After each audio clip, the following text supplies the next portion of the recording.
Space, the final frontier. My name is Captain Foley,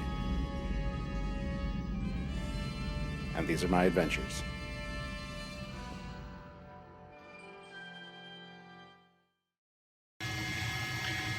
Captain's Log, Stardate 201608.05. Welcome back, everybody. It's Captain's Log time, of course, in case you can't tell. And I thought I'd choose a little bit different venue. You can probably hear the buzzing of the motors on my 350 scale TOS Enterprise, but that's okay. I wanted to show it off. I don't show it off as much as I'd like to. And yeah, hopefully you guys will enjoy it. It's not a moving L cars, but there's other stuff to see back here. We got Kirk and Khan. We got the trifecta, Kirk sitting at his chair. So, plus a bunch of other stuff on the walls. There's me and William Shatner up there. Puzzle I made years ago. Lenticular Enterprise that I got from Las Vegas. Las Vegas Star Trek Convention 2013. When me and my wife went, and we got married down there. So, interesting fact, I don't know if you knew that. We went down for the convention, and we had it planned all along. We got married in a helicopter above the strip at night, which was beautiful. We got some great pictures. We told a lot of the celebrities and stuff while we were there that we're getting married. They're like, "Oh, you're doing a Star Trek wedding?"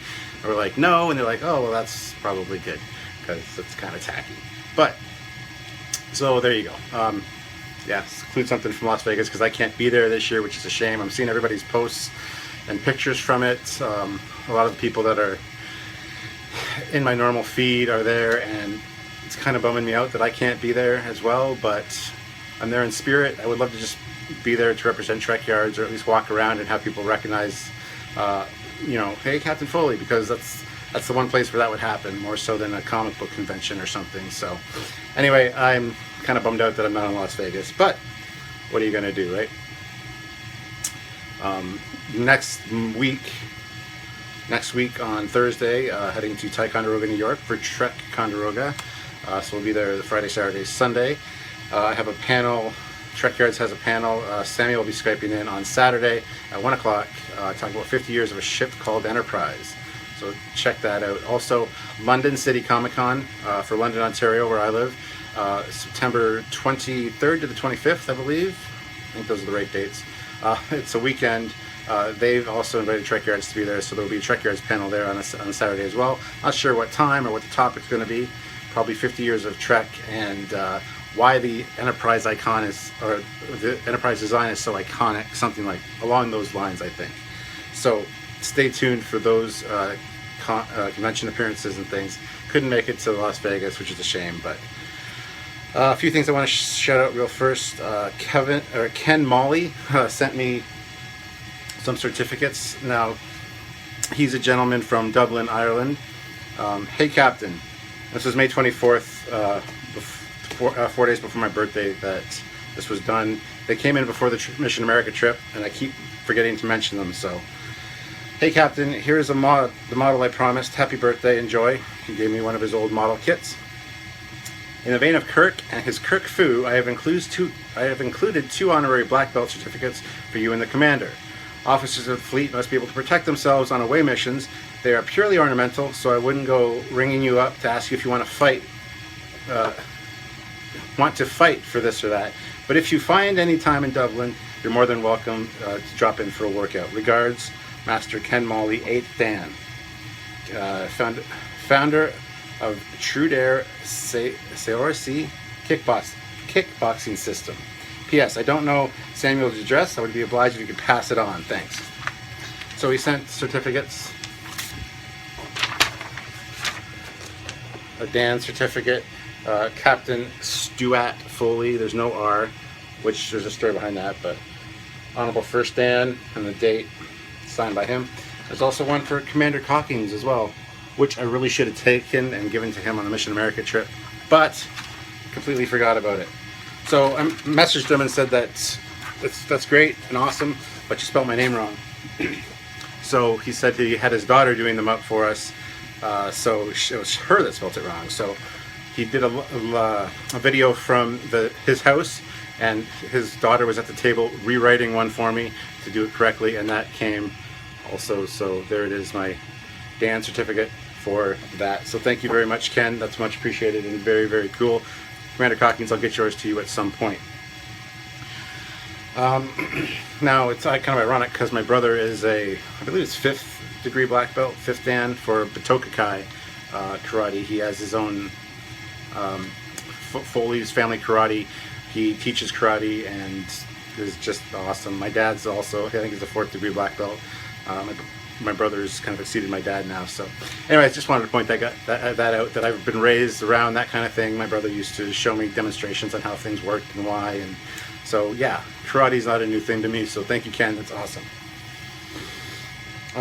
Also, I do want to do an awesome shout out to Mark Lawrence. Mark Lawrence is a gentleman we met in LA. He provided Samuel with a new processor for one of his computers to help speed things up.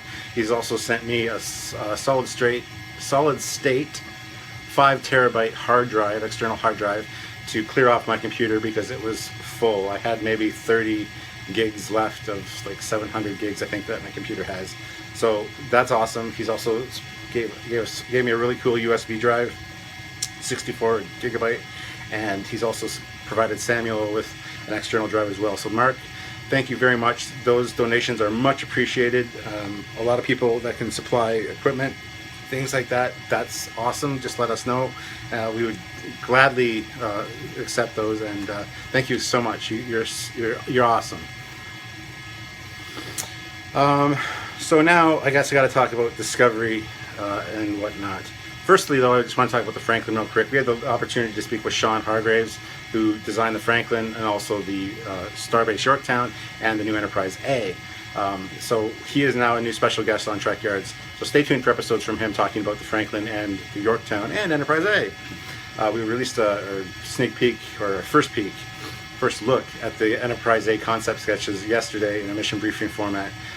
So hopefully you guys are enjoying that. If you haven't seen it, go check it out, pass it along. That's pretty cool. So yeah, having a new guest star that's a fantastic designer, and it's been great talking to him. We've also spoken with a gentleman from Space Dock, which is another channel on YouTube that highlights ships. Talked to him yesterday. We also talked to the Irish Trekkie and the Trek Collector, who we're going to be doing collaborations with at some point too. So lots of great stuff going on, meeting lots of new people and expanding that TrekYards brand. So all for you guys. Now let's talk Discovery news. What are my thoughts on Discovery? So many things. I've actually spoken to the designer of the ship. I know who it is. After they watched the mission briefing, they gave me a call and made sure that to answer some of my questions. I can't reveal any of those, unfortunately. It was for our ears and eyes only. So it's hard to keep all that information under wraps. I do know details about the registry number, when the show takes place, all these kind of things. And it's great to know that knowledge in a way. Another way, it's not, because you can't share it. So I'm looking forward to it. It's going to be a fantastic series. I'm hoping, and this is purely speculation because this has nothing to do with anything I was told, but I'm hoping that the first season is very much serialized, like they said, not episodic, but that it's one time period and then the next season is another time period. Judging by how weird a lot of people are saying that the Discovery looks, I don't think it looks weird. I think it looks amazing. But why can't it be a time ship? Why is it not a Federation time ship? That's why it's designed to be like that, be that shape. And it's got to go and fix some of the temporal Cold War problems or something. Some kind of problem that's creeped up. I mean, that would be fantastic. You can have every season of the show be a separate era in Star Trek, on the Star Trek timeline. I mean, that would be fantastic. It'll incorporate a whole bunch of new ships from different eras, and I think that'd be great. Not stuck in one time period and kind of limiting yourself to what you can do. Because, I mean, should they set it like Enterprise, pre-TOS or whatever, I mean, you're limited to things you can show. You can't show the Mirror Universe. You can't show the Borg. You can't show a whole plethora of stuff. Same if they put it like in the like Star Trek 6 era, that kind of thing. You're still limiting yourself, and you can't. I guess you can always retcon things in later, but I hate when they do that. So I'm hoping that it's a multi-time story arc over over the seasons of the show, and that's the whole premise of the story, and that's a perfect reason why the ship would be called Discovery, I think. But I'm going to get on to your questions and comments from the last video, and I look forward to you guys checking out everything we've talked about and all the cool new content that's coming up. There's a lot of great stuff coming, so hopefully you guys are going to enjoy it. Alright, so now it's the time of the show where we get on to your comments and questions from my last Captain's Log, and so let's get into it. There's 34, so it's not too bad. First is from George Alexander. Being a huge fan of TOS since the mid-1970s, I don't mind the reboot Trek. It's an alternate timeline, so it doesn't mess with canon. I really enjoyed the first one, pleasantly surprised. At first, I didn't like the new Enterprise design, but it grew on me. Into Darkness was horrible. And I agree it should be called the Narada timeline, or better yet, the Nero timeline. He is the one that created it. 100% agree. I don't like the Kelvin timeline idea. I kind of refuse to call it that. For me, it's always just going to be the JJ verse. So, yeah, it's like when they rename a highway around here. I'm going to call it what I grew up knowing it to be, you know. John Redcan commented on it and said, or the Spock timeline, since Ambassador Spock was the one who created the black hole and forced Nero back in time. The Nimoy timeline? And then Skyla commented and said, it's sad knowing I won't see Neil commenting here anymore. Referring, of course, to Neil Davidson. And yes, it is. I would actually love to hear Neil's thoughts on the new Discovery ship and Star Trek Beyond, and you know, I'd love to hear all the speculation on that. He was always really great at that kind of stuff, especially when it came to ships. So I'm really going to miss that too, Skyla. So Ricardo Warner, Beyond spoiler alert. Somebody at Paramount listened to Captain Foley ripping off the nacelles he hates on the JJ Enterprise and replacing them with wider ones. Yes, space further apart, smaller nacelles. I mean, the changes are amazing. Like we said, we did our mission briefing where we talked about the concept one, at least, that Sean designed. It was changed a little bit for the final movie, which we're going to talk about later when we get more pictures and more video of that. But for now, we just talked about the concept one, and it's head and shoulders above the JJ Prize as far as a step in the right direction. So I said in that one, I'm about 90% happy with it. There's still a few things that bother me, but there's things about this that bother me that I would change if I could. Very minor things, because this is beautiful. But anyway. Jay Botero says, that mini collection is really cool. Thank you. Peter Smith, should be called the Red Matter timeline. That I agree with, absolutely. Enterprise H, the Kelvin Empire versus the United Federation of Planets. Who would win? I grew up as a television Trekkie and got on a hiatus after Enterprise ended.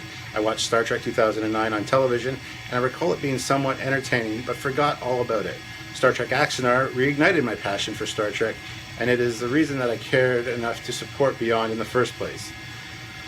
About ruining Star Trek as a franchise, from my point of view, if CBS and Paramount wishes to sue for ownership of Axanar, then they have my blessing. Axanar is the movie which could put Star Trek on equal footing with Star Wars, and they should realize that. I want Star Trek to succeed, as we all do. I think Axanar did that for a lot of people, reignited their love for Star Trek and their hopes of what can be, what could be, and it's a shame that things have gone the way they have, but I mean, we'll see this play out over the next couple months. January is when the trial is, and we know that JJ and Justin Lin basically lied or misrepresented themselves, or CBS and Paramount, sorry, at the Beyond screening when they said that the lawsuit would be going away. So it's a shame, but that's just the way it is. Classy the Trekker says, why did you drop the ship-to-ship battles that you used to do at the end of every episode? Well, we've said this a few times. They were fun. A lot of people, a lot of fans that I talked to said they were very self-serving, very childish as well. So, you know, there's that take. A lot of people weren't interested in it. It was neat to kind of set up the next ship we do, but at the same time, because of the production schedule, we film things. We film like 4 or 5 episodes and then edit them, and then depending on what's coming out or what's being released in the world of Star Trek, otherwise we we sometimes have to shuffle what gets released and when. So it was throwing off our release schedule because we said, oh, this is the next, we're going to fight this ship against the next ship that we're doing, which worked for a little while, but it just didn't work out as far as an editing schedule goes. And I'm sure a lot of people out there that are in production and editing can understand that, why it doesn't work as an idea to do that. And yeah, they were fun. We still plan on doing some kind of versus show at some point where we pit ships against each other, or it's me against the commander, things like that. So there are those shows in the works, but as for to end each show with that, it just wasn't proving to be a good formula, and not everybody enjoyed it. So that's the simple answer. And he goes on to say, hashtag don't Trump,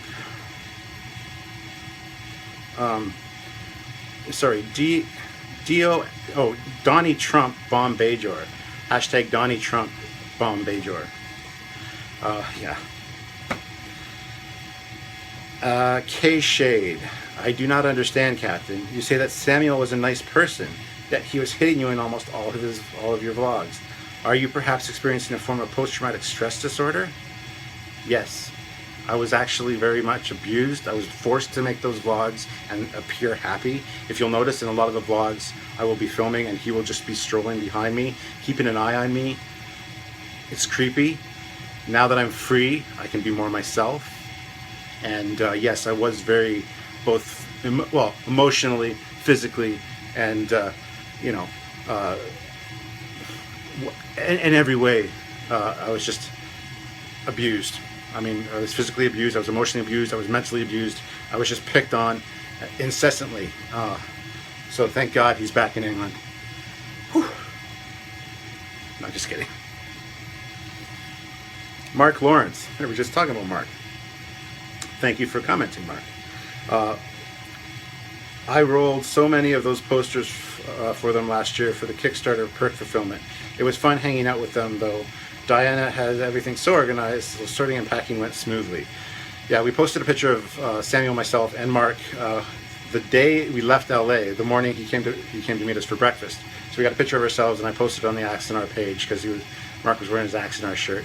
And Alec Peters piped in and said, Mark Lawrence is a stand-up, awesome guy. So there you go, Mark. And thank you very much for all your donations and help with everything you've done. He drove us to the airport. He was the nicest, most patient guy you'd ever want to meet. Wasn't mad or upset or frustrated about the traffic. I hate that kind of thing. It always puts me in a bad mood. But this Mark is the most laid-back, coolest guy you'd ever want to meet. And I'm looking forward to hanging out with you again, Mark, in the future. So there you go. Chris Gurney, so much to go to the pool room. Don't know what that means. I'm probably talking about my new swag that I got. We don't have a pool room. My parents did. My parents have a billiard table downstairs. But no. Yeah, I need places to put things. I'm running out of space. I need to get rid of my kids. They need to move out, grow up and move out so I can get their rooms back, have an office for myself finally. You know. Mark Bernero. New Hallmark Enterprise is better than I thought it would be. It looks like the ship's displayed in the Enterprise E Observation Lounge. We'll try to find a good deal on eBay this fall. It is fantastic. The gold plating on it is super shiny. I didn't expect that. I expected like a matte gold because the box has a matte gold. But I want to go back to Hallmark and get one of the ornament display stands. So it's got a wooden base and it's got a little hook so you can hang it, because there's a few of my Hallmark ornaments that I want to hang like that. And I looked on eBay for the Hallmark stands, but they're like $14 US plus $17 shipping. A little pricey, so I want to see what they are at the store. But yeah, that's one I definitely want to display. USS Arkansas. Great shows, and like we say in Arkansas, great road trip. On Constitution Refit or Constitution 2 classes, this is from Ex Astris Scientifica. Or Scientia? Scientia? I don't know. Production on the second batch of class stopped at 2301 as it was replaced by newer designs, and the class was slowly withdrawn from service starting in 2319. By 2331, there were no Constitutions left in active service. On either site, Star Trek Extended Universe, the Constitution class heavy cruisers were retired in 2334. The Starfleet Museum timeline. Hope that helped keep on trekking. That was talking about the Constitution class ships in TNG battles, the Dominion battles, and things like that I answered last time. So thank you very much for that information. Gunplanet. Gunplanet? I don't know. The Enterprise Hallmark ornament is pretty cool. I'm trying to get this San Diego Comic-Con, New York City Comic-Con exclusive in the original series colors. That'd be great. Those look pretty cool, actually. Paul Giovanetti Jr., I think I got it right this time. I think the simplest explanation for the Kelvin timeline JJ verse is that Narada's incursion had an omnidirectional effect on the time stream, similar to what we saw in yesterday's Enterprise. Only in this case, the Narada went back in time instead of forward. Very interesting. That makes perfect sense.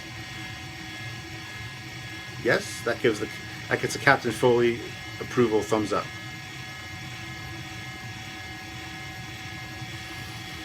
Joseph Bryant, have you seen the Popular Mechanics article from on the ships of Star Trek Beyond?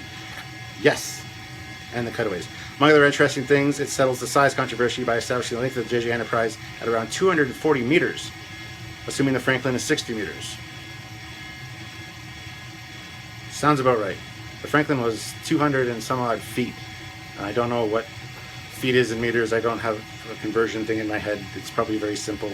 But I speak real measurement language, so I don't know what that is. Sorry, guys. Metric is the way to go. It makes sense logically. Logically. Carl Edwards. It's 100% the thief's fault they were stolen.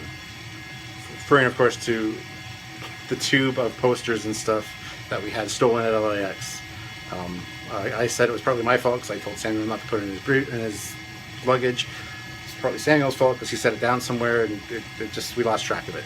So, but yes, it was 100% LAX's fault for not, having more security and cameras. And no, it's basically the thief's fault. You're absolutely right. Galvers. Neil now ride in the fields of Elysium. He will not be forgotten. Indeed, he will not. I will always hold Neil very dear to my heart, his memory, and he will definitely always be represented here on TrekYards. Skyla, first. She was the first to comment. And Galvers and her go back and forth for a minute about Shakespeare. Because Galvers says, "Et tu, Sky?" And Sky says, "Not sure what you said." Galvers said, "That's Shakespeare, my dear. Et tu, Brute. I mean, you too joined this first club. How could you?" And Sky said, "Oh, I see now. I wasn't sure if you meant it was an acronym or not. And yes, but only because I wanted to be annoying." Skyla, you're never annoying. Just so you know. Mark Plot, the Earth Federation versus the First Federation. Who would win? Probably the First Federation. Their ships are big, huge ass ships. Not really sure what they're capable of. Maybe all they can do is break off that tiny little ship and do its thing. Who knows? But considering they're so huge and they've been around so much longer than the Federation, apparently, they would probably win. They may only have two ships that are huge like that. I don't know. But that depends on the time period, things like that. Analysis of Sci-Fi says, "You got some cool stuff at the cons." Why, thank you. The Smithsonian Channel having ads about the contest they're having, and the prize is visiting those Star Trek events in New York City. Cool. Yeah, I want to go to the Academy Experience, whatever it is in New York City. I think that'd be cool. So yeah, maybe I could win one. Who knows? Trust me, if I go, Sam and I go, it'll be documented and for your viewing pleasure. Mark Plot, regarding augments, U.S. military women can get free augment surgery. Good for morale and smother dealings.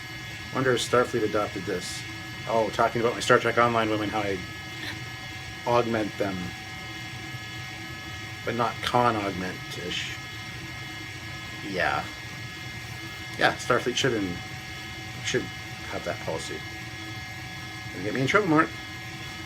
Mark Plot again, regarding Kelvin. I do hate Kelvin timeline. What about First Contact timeline? Because the Enterprise E engineers gave Phoenix upgrades and repairs to make it fly. Makes sense, because that's probably when the deviation happened, to be perfectly honest with you. They probably crossed over to not only the past, but a different timeline in First Contact.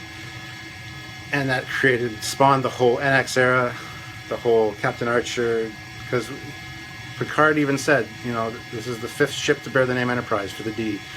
If Archer's Enterprise was around, that would have been 6. Just saying. Anyway. Mark Plot again. Captain Foley is at warp. Are we talking about how fast I was talking? Or how fast I think? I don't know. Nova 1972X. Hey Captain Foley, based on your recommendation, I picked up the 50th anniversary gold Enterprise ornament from Amazon.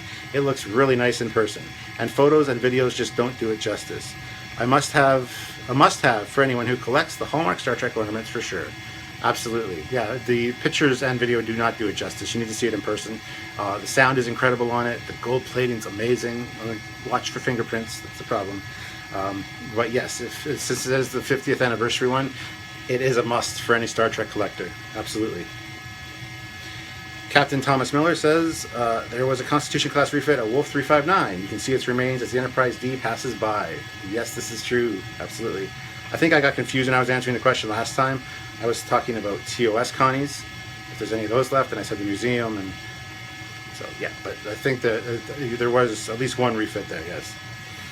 Vortan63. Okay, I think I need to defend Bajor just a little. Not that you're not entitled to your opinion. I think showing a very religious major species, I think showing a very religious major species, period. It also allowed them to show a radical end of religion while not demonizing the entire religion. And when you consider this is a 20-year-old show that is still very apt, did you get old? Yes, it did. But I love seeing this side of the Star Trek universe. I am not personally a religious person, but I think that the influence of religion would completely die in the future. Never rang true for me. Well, that's why it's cool that they were wormhole aliens that were the prophets, not gods, even though the Bajorans called them gods. It had that scientific Star Trek approach to it. But yeah, I guess I just watched an episode. Like I said, we've been watching Deep Space Nine. The Dominion War started now. We're in season 5, me and my wife. And every Bajoran episode, I just hate it. I don't want to know about your religion. I don't care. Stop. But anyway, Ken. Hi, Captain. Ken from Dublin here. That's what I was just talking about. Ha! Got this thing to work at last. Anyway, I agree Kelvin Timeline is a shit name. Can they not come up with something better than that? But regarding the Bajorans, Kai Wynn was evil to the bone, but great fun to watch. And Kira was angry but strong. Even named my daughter Nerys after her. Is that the one that screwed up the spelling of my name, Ken? But Vedic Barile was painful to watch. By the way, did you get the certificate in the post? Watch the beginning of the episode and you'll know for sure, Ken. Yes, I did. Thank you very much. Thank you to your daughter, too, for filling them out and for sending a new one. Much appreciated. And I would love to come hang out with you sometime. Like I said, we've been talking to the Irish Trekkie now and the Trek Collector, who is also from Dublin, I believe. And so I've got a place to stay when I go there. Maybe I have 2 places to stay if you're up for having me. Because I am Irish. Foley's an Irish name. I am part Irish. Half Irish, half German. Means everything must be done perfectly tomorrow. Because I need a beer first. You know what I'm saying? So, the original spelling of my last name used to be O'Foley. O'Foley! But we dropped the O. Probably because we were drunk. And we dropped it. Get it? Anyway. Nova 1972X again says, Captain Foley, I'm sorry to hear Neil Davidson has passed. I didn't know him or his posts, but it is sad to hear that a fellow Trekkie has passed. Yes, indeed. And you missed out if you didn't know his personality. But he brings a smile to my face when I think about him, and I often wonder what he would think of the new things that are coming out. So he is still alive. He's very much alive as long as we remember him. He's really not dead, as long as we remember him. Borton63. This is the last comment, guys. If you do come to New York City for the Starfleet Academy experience at the Intrepid, let me know. The USS Growler, Fleet 31, USS Iwo Jima, New York City away team, and Federation Space Station Centaur would be more than happy to host you down here and show you around. I'm taking my first run through this Thursday, but a lot of our crews have already gone through. I'm looking forward to hearing your comments on how it was, what would be what should be changed about it, if it was all good, if it sucked, if it was, I would love to hear. That's it, guys, for the comments from the last Captain's Log. Thank you very much for chiming in. And that's it.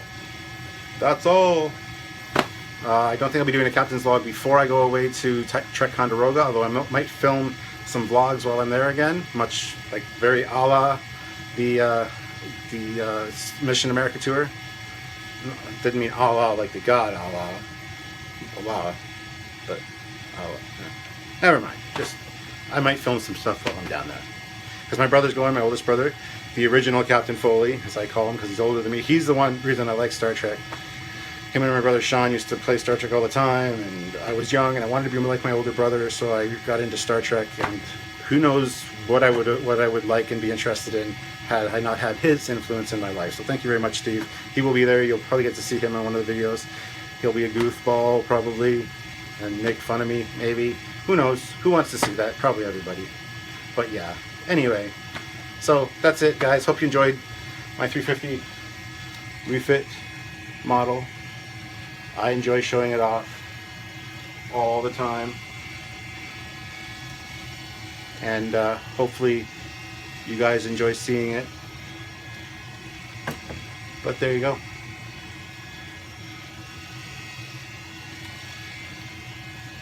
Anyway, I think that's it. If you have any questions or comments, obviously put them in the comment section below and I will get to them next time. As always, this is Captain Foley saying, see you next time, guys. Keep trekking.